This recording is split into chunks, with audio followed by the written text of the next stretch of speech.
just got a real sharp knife here, and I'm just going from the inside, pushing it, trying to make that cut as straight as I can. Hey, what are you doing in here? Oh,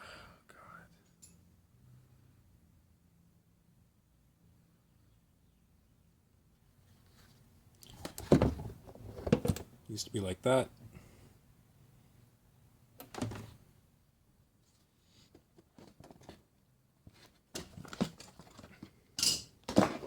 Ta-da. There was a plug, so I'll just stick one in there. I got one around. Here we go. Salvage this from another part of it. So we're just gonna stick that in there. Oh, hey, that's pretty good. Good as new, or something. Perfect.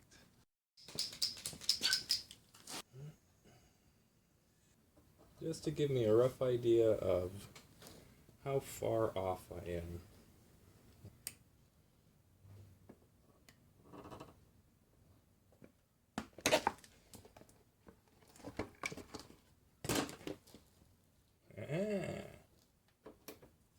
So you can see, still got my rubber Fenderwells, which I like, and I don't have those front flaps hanging down the front, and it looks alright.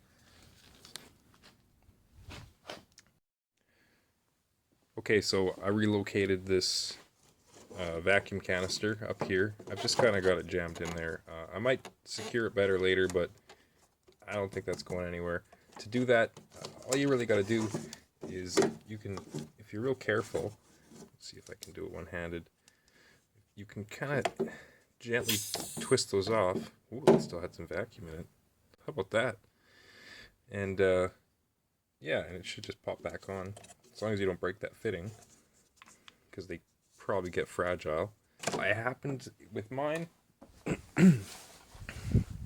I don't know if it'll be the same with yours, but I just happen to have a T-fitting here, and the rest of this just fed down, kind of down here, to the original location down here, and I just disconnected that T-fitting, and then moved this fitting from here to that guy, and as you can hear, it makes a good seal, so that should do. And then just give her a little zip tie. Oh, I had a zip tie down there I had to cut to get this out. You likely will too. You have enough hose length with this. You could probably put it over here or here if you wanted. I was fine with this. So let's just get this horn situation fixed, and that's all we really need to do for this part. 12mm bolt up here holds the horn's bracket in. Make sure you disconnect this wire.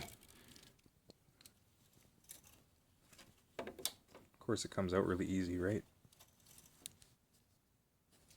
Another 12mm bolt gets the horn off this bracket.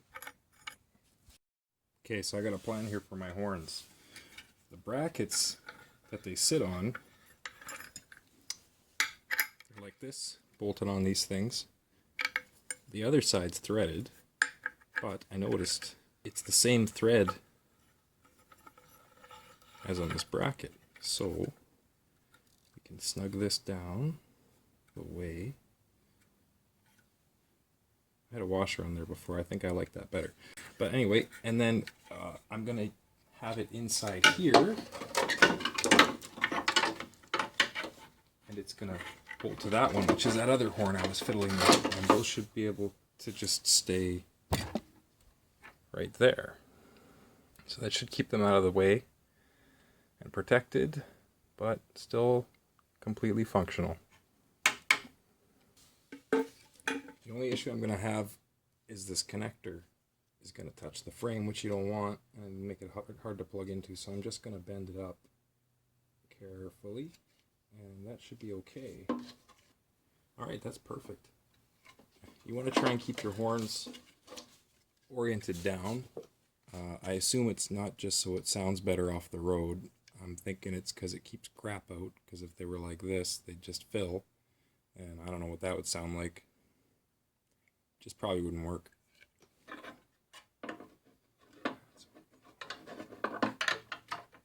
Just like so.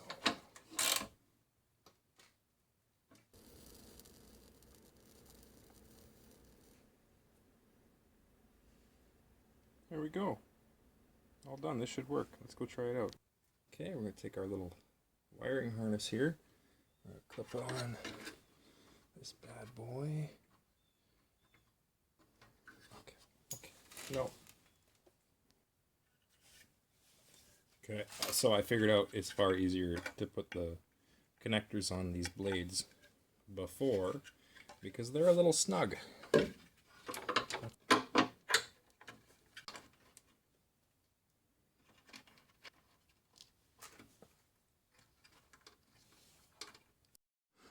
Okay, our old horn connector's right here, and it's just a simple blade style connector. We've got our horns hooked up right here. So I'm just gonna feed this wire over the frame rail. We don't want to go through the frame rail, right? I'm putting in that tie-in kit, so I don't want that to be in the way or get pinched or anything. So we want to go over top. Oh, again. Oh, man.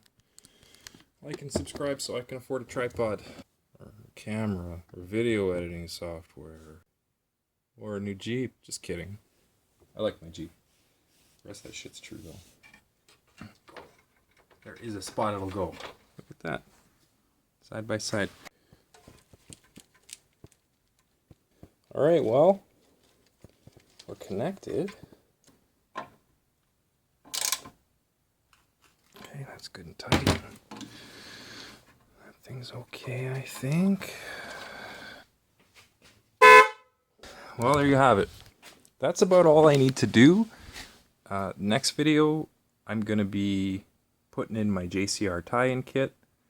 As you might have noticed, maybe, these are a little loose. That's what I get for trying to film 2 videos at once. So hopefully it won't be long before you get to see that. Hopefully anyone deleting their bumper found this and the previous video pretty helpful.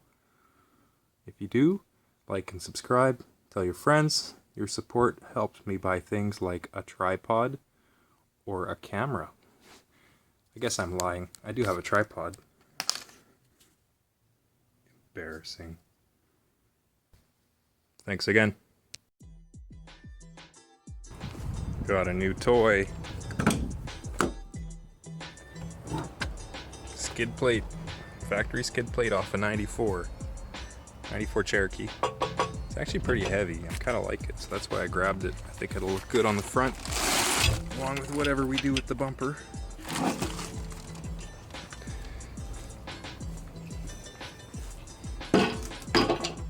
Yeah, I don't even think I have to paint that. Just wash it. 25 bucks. Hell of a deal.